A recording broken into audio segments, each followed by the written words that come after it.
Shkolla jonë është përfshirë në një projekt për mbrojtjen e mjedisit, kur është bërë ndërgjegjësimi nxënësve për ndarjen e meturinave.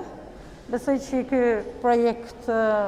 i përfshirë nga VIS Albania dhe nga Bashkia e Malësisë së Madhe, dhe t'ju shërbejnë nxënësit që ata të ndërgjegjësohen për ndarjen e meturinave sipas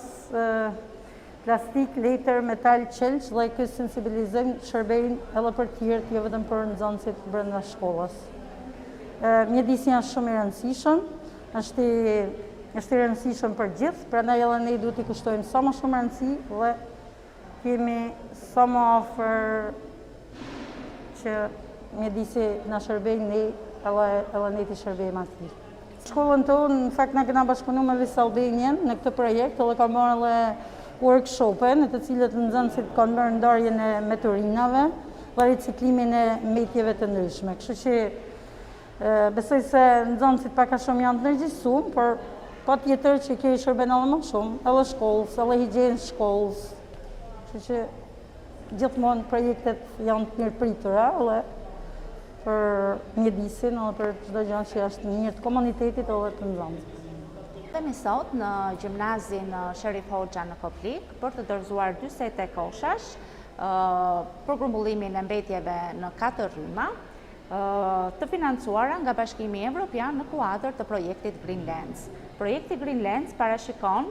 përmirësimin e sistemit të menaxhimit të mbetjeve në malësi të madhe dhe seti i dorëzuar sot është një nga aktivitetet që projekti mbështet për sa i përket një sistemi të duhur të menaxhimit të mbetjeve, krahas edhe 8 ishujve ekologjik që janë instaluar në malësi të madhe për grumbullimin e mbetjeve në 4 rryma dhe të projektit pilot ku 1000 familje në malësi të madhe do të furnizohen me 2 kosha për grumbullimin e mbetjeve të njoma dhe të thata. Me Gjimnazin në Sherif Hoxha kemi kryer workshope me nxënësit sa i përket riciklimit, pasi për një menaxhim të duhur të mbetjeve duhet të bazohemi në parimin e 3 R-ve. Pra, duke reduktuar, duke recikluar dhe duke ripërdorur, mund të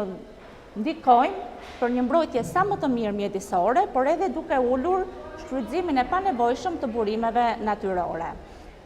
Vetëm nëpërmjet edukimit dhe ndërgjegjësimit mund të arrijmë të kemi një sistem të menaxhimit të mbetjeve në mënyrë sa më efektive dhe të duhur, me qëllimin e vetëm për të mbrojtur mjedisin dhe për të mbrojtur planetin.